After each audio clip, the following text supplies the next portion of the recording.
നമ്മുടെ കൂടെ സാന്റ ആയിട്ട് ഈ 4 ദിവസത്തെ കരോളിൽ നമ്മളോടൊപ്പം ഉണ്ടായിരുന്ന അജോ ചേട്ടനെയും ജീച്ചായനെയും ഈ സ്റ്റേജിലേക്ക് ഞാൻ ക്ഷണിക്കുകയാണ്.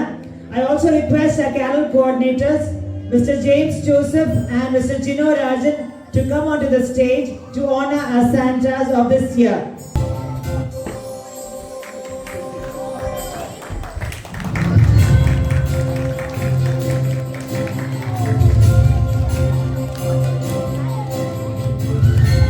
ആദ്യമായി നമ്മുടെ സാന്റ 20 വർഷമായിട്ട് നമ്മുടെ UK സാന്റ ആയിട്ട് വരുന്നതാണ് അജോ ചേട്ടൻ. Thank you. അടുത്തത് മിസ്റ്റർ ജിജി കുഞ്ഞുമോൻ. നമ്മുടെ ഈ 2 സാന്റയ്ക്കും എനർജിക്ക് ഒട്ടും കുറവില്ലാതെ ഒരു വലിയ കൈയടി കൊടുത്തേ. Thank you, Acha. Now, let's continue to enjoy the festive atmosphere with a beautiful rendition of Christmas carols by our wonderful choir. These carols will fill the room with spirit of Christmas. Enjoy the harmony and joy they bring to us.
Thank you, choir.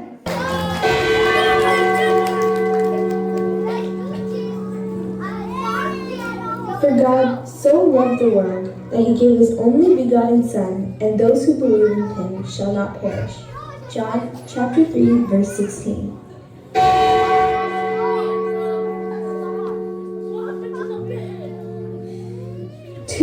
Years ago, on a cold December night in Bethlehem, under starry skies and witnessed by the shepherds, Joseph and Mary welcomed a newborn child into this world, and thus Jesus the Savior was born.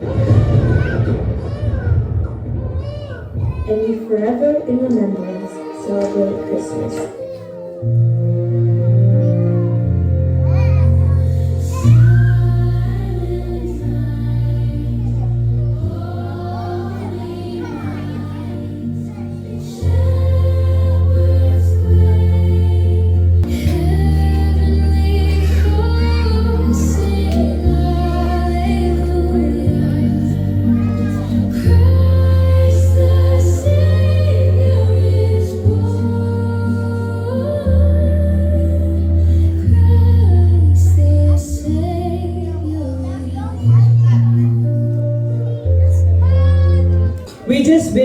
cutest nativity ever. Give a huge round of applause to our young shepherds, young Mary, young Joseph, and the young animals. Did you see those animals? Now, next we have the nativity performance by our OCYM members. Maybe an adult version of the same nativity. Yes, so please stay tuned while we have our nativity performers on stage. ഉൽപ്പത്തിയുടെ പുസ്തകം 1-ാം അധ്യായം 1-ാം വാക്യം. ആദിയിൽ ദൈവം ആകാശവും ഭൂമിയും സൃഷ്ടിച്ചു. ഭൂമി പാഴായി ശൂന്യമായിരുന്നു. ദൈവത്തിന്റെ ആത്മാവ് വെള്ളത്തിന്മീതെ പരിവർത്തിച്ചുകൊണ്ടിരുന്നു. വെളിച്ചമുണ്ടാകട്ടെ എന്ന് ദൈവം കൽപ്പിച്ചു. വെളിച്ചമുണ്ടായി. വെളിച്ചം നല്ലതെന്ന് ദൈവം കണ്ടു. ദൈവം വെളിച്ചവും ഇരുളും തമ്മിൽ വേർതിരിച്ചു. ദൈവം വെളിച്ചത്തിന് പകലെന്നും ഇരുളിന് രാത്രിയെന്നും പേരിട്ടു. യുഗയുഗാന്തരങ്ങൾ കടന്നുപോയി. മനുഷ്യനോടൊപ്പം അവന്റെ പാപങ്ങളും വളർന്നു. പാപത്തിൽ നിന്നും ലോകത്തെ രക്ഷിക്കാൻ ദൈവം തന്റെ പുത്രനെ ഭൂമിയിലേക്ക് അയച്ചു. തന്റെ ഏകജാതനായ പുത്രനെ നൽകുവാൻ തക്കവണ്ണം ദൈവം ലോകത്തെ സ്നേഹിച്ചു. അഗസ്റ്റ സീസറിന്റെ ഭരണവർഷം ഹെരോദാസ് രാജാവ് യഹൂദി ഭരിക്കുന്ന കാലഘട്ടം. കൃപ ലഭിച്ചവരെ നിനക്ക് വന്ദനം. കർത്താവ് നിന്നോട് കൂടെ. മറിയേ, ഭയപ്പെടേണ്ട, നിനക്ക് ദൈവത്തിന്റെ കൃപ ലഭിച്ചു. നീ ഗർഭം ധരിച്ച് ഒരു മകനെ പ്രസവിക്കും. അവൻ യേശു എന്ന് പേർ വിളിക്കണം. അവൻ വലിയവനാകും. അത്യുന്നതന്റെ പുത്രൻ എന്ന് വിളിക്കപ്പെടും. കർത്താവായ ദൈവം അവന്റെ പിതാവായ ദാവീദിന്റെ സിംഹാസനം അവന് കൊടുക്കും. അവൻ യാക്കോബ് ഗൃഹത്തിന് എന്നേക്കും രാജാവായിരിക്കും. അവന്റെ രാജ്യത്തിന് അവസാനം ഉണ്ടാകുകയില്ല. ഞാൻ പുരുഷനായ ഇതെങ്ങനെ സംഭവിക്കും? പരിശുദ്ധാത്മാവ് നിന്റെ മേൽ വരും. അത്യുന്നതന്റെ ശക്തി നിന്റെ മേൽ നേരിടും. ആകയാൽ ഉത്ഭവിക്കുന്ന വിശുദ്ധ പ്രജ ദൈവപുത്രൻ എന്ന് വിളിക്കപ്പെടും. ഇതാ, ഞാൻ കർത്താവിന്റെ ദാസൻ. നിന്റെ വാക്കുപോലെ എനിക്ക് ഭവിക്കട്ടെ. ദാവീദിന്റെ ഗൃഹത്തിൽ പിറന്ന തച്ചനായ യോസഫുമായി മറിയത്തിന് വിവാഹം നിശ്ചയിച്ചിരുന്നു. എന്നാൽ യോസഫ് നീതിമാനായതുകൊണ്ട് അവൾക്ക് ലോകാപവാദം വരുത്തുവാൻ ആഗ്രഹിക്കാത്തതുകൊണ്ട് അവളെ ക്രൂരമായി ഉപേക്ഷിക്കാൻ ശ്രമിച്ചു.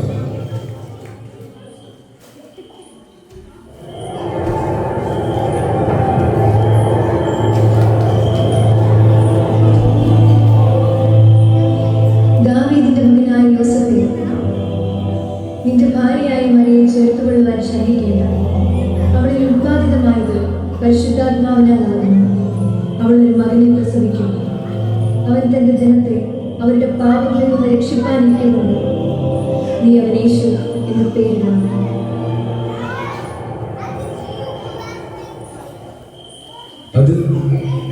അതൊരു ദർശനമായിരുന്നു. അത് ദൈവദൂതൻ തന്നെ. ഞാൻ മറിയെ ചേർത്തു.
ഭൂമിയിൽ സന്മനസ്സുള്ളവർക്ക് സമാധാനം, അത്യുന്നതങ്ങളിൽ ദൈവത്തിന് മാത്രം. ഭൂമിയിൽ സന്മനസ്സുള്ളവർക്ക് സമാധാനം. ഭയപ്പെടേണ്ട, സർവജനത്തിനും ഉണ്ടാകുവാനുള്ള മഹാസന്തോഷം ഞാൻ നിങ്ങളോട് സുവിശേഷിക്കുന്നു. കർത്താവായ ക്രിസ്തു എന്ന രക്ഷിതാവ് ഇന്ന് ദാവീദിന്റെ പട്ടണത്തിൽ നിങ്ങൾക്കായി ജനിച്ചിരിക്കുന്നു. നിങ്ങൾക്കടയാളങ്ങൾ ശീലത്തെ ചുറ്റി പശുത്തൊട്ടിയിൽ കിടക്കുന്ന ഒരു ശിശുവിനെ നിങ്ങൾ കാണും. അത്യുന്നതങ്ങളിൽ ദൈവത്തിന് മാത്രം. ഭൂമിയിൽ സന്മനസ്സുള്ളവർക്ക് സമാധാനം. താരകം വഴി നടത്തിയ ഒരു കൂട്ടം വിദ്വാൻമാർ പേർഷ്യയിൽ നിന്ന് ബെത്ലഹേം താഴ്വരയിൽ.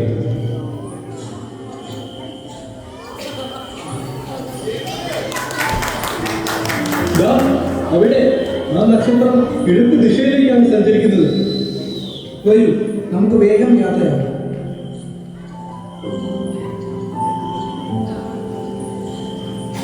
Thank you.